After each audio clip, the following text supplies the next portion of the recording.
بسم الله الرحمن الرحيم، والصلاة والسلام على أشرف المرسلين سيدنا محمد النبي الأمين إلى يوم الدين.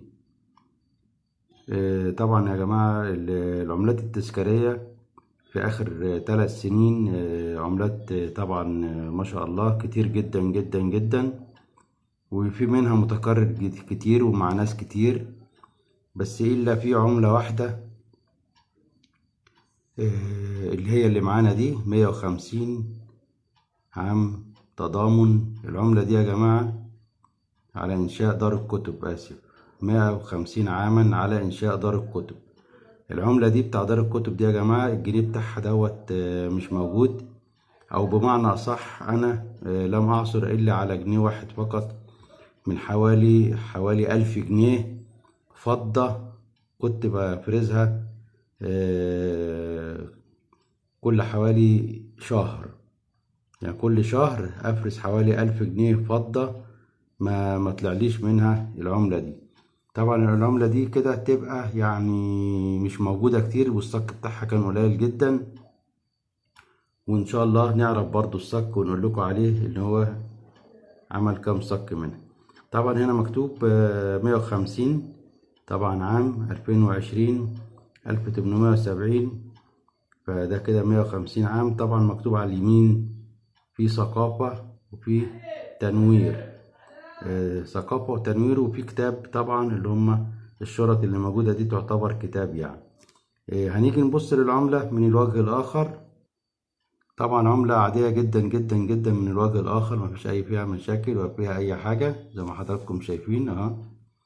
طبعا العملة دي الصك بتاعها كان 2022 السنة اللي احنا موجودين فيها دي، و1443 هجرية.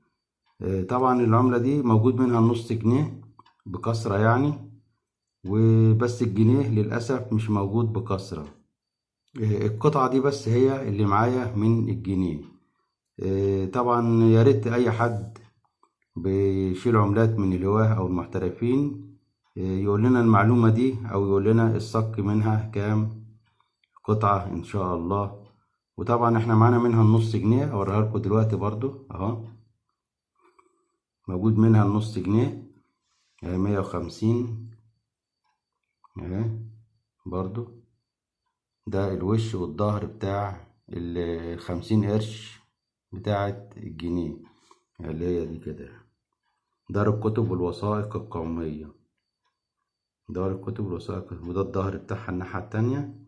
طبعا الصك بتاعها 1443 2022 زي ما احنا قلنا. ده الظهر وده الوش، أو ده الوش وده الظهر، مش هنختلف كتير.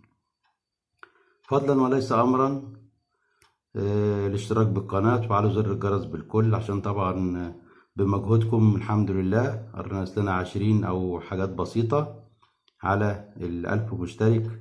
واشكر كل من دعمني بالقناة، واللي برضو ما دعمنيش وعمل لي اشتراك نشكره على المشاهدات، ولكم جزيل الشكر.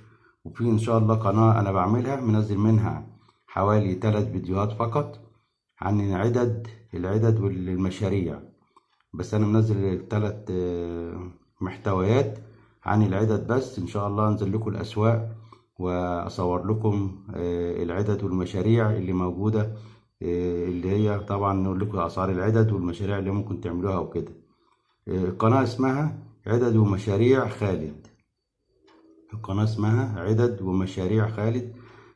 فضلا وليس امرا تشتركونا بالقناة عدد ومشاريع خالد، ولكم جزيل الشكر، والسلام عليكم ورحمة الله وبركاته.